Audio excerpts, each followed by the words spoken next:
Good morning. আজ আমি রান্না করব, এটা হচ্ছে মাটন রেজালা করব। আর এখানে হচ্ছে সোয়াবিন মটরশুঁটি দিয়ে খিচুড়ি, এর সঙ্গে থাকবে আলু ভাজা, পটল ভাজা আর ডিম ভাজা। ডিমটা আমি যে যখন খাবে তখনই ভাজা করব, এখন ভাজা করে রাখবো না।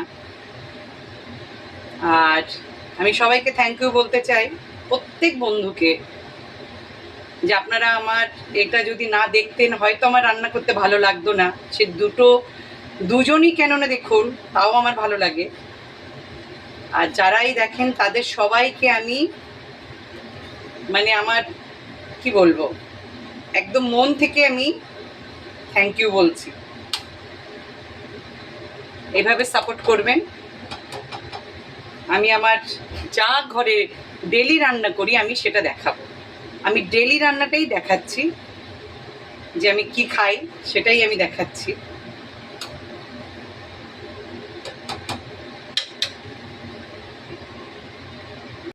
মাটনটা আমি কুকারে দিয়ে দিয়েছি, এখানে অল্প পরিমাণে আদা রসুন দিয়েছি। আর এটার মধ্যে পেস্ট করেছি চারমগজ, পেঁয়াজ আর অল্প একটু পোস্তদানা। সবটাই আমি এতে দিয়ে দেব। আসলে আমি সবসময় ঝটপট রান্না করি, যার জন্য কুকারটা আমি বেশি ইউজ করি। আমার সব কিছুতে একটু তাড়া, তাড়াতাড়ি হয়েও যায়। আর আমার মনে হয় কুকারে রান্না করলে ভালো হয়।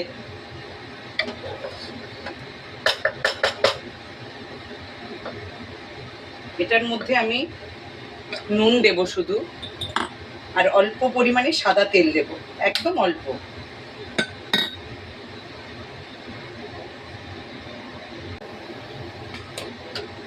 দু তিন চামচ মতো তেল দিয়েছি।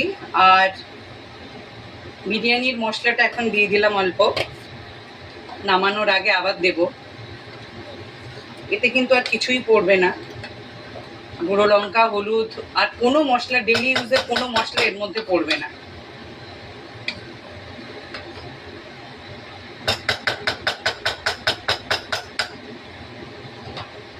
এটা আমি এবারে সিটিং দিয়ে নেব দুটো তিনটে। দেখুন মাটনটা কষে এসছে, কষিয়ে নিয়েছি।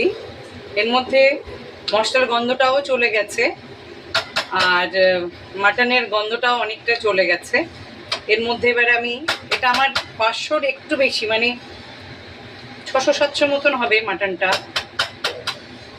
এর মধ্যে এবার আমি দিয়ে দেব 500 দই ফেটানো।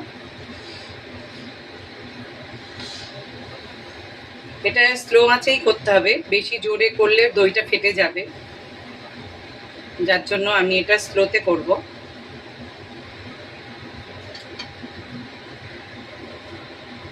এটার মধ্যে আমি গরম মশলা দিয়ে দিয়েছি।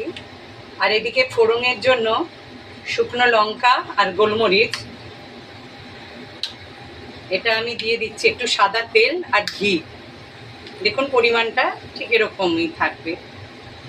এর সৌন্দর্য কিন্তু এটাই,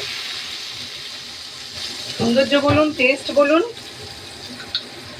এই যে এটা খুব হেলদি খাবার। আর সবাই হয়তো ভাবছেন বৃষ্টি নেই, কিছু নেই, খিচুড়ি কেন করেছি। আমার শাশুড়ি মাকে আমি দেখতাম প্রায় শনিবার দিন খিচুড়ি বানাতেন। আর প্রত্যেকটা রান্না আমি কিন্তু আমার শাশুড়ি মায়ের কাছেই শিখেছি, কারণ মায়ের হাতে শিখতে পারিনি। পড়াশোনা কমপ্লিট করতেই করা শেষ, বিয়ে হয়ে গেছিল, তাই রান্নাগুলো এখানেই শিখেছি।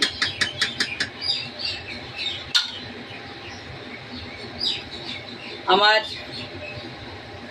মাটন রেজালাটা একদম কমপ্লিট হয়ে গেছে।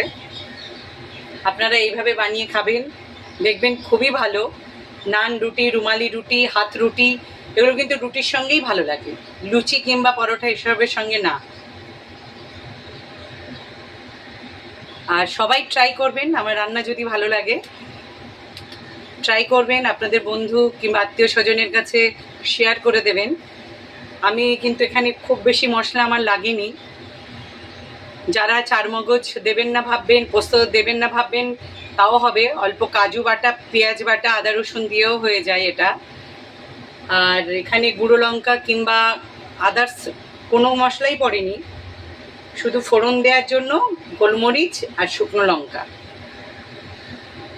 নুন চিনি তো পরিমাণ মতো। আর প্রত্যেক ফ্রেন্ডকে থ্যাংক ইউ আমার রান্নাগুলো দেখার জন্য। সবাই আপনারা ভালো থাকবেন।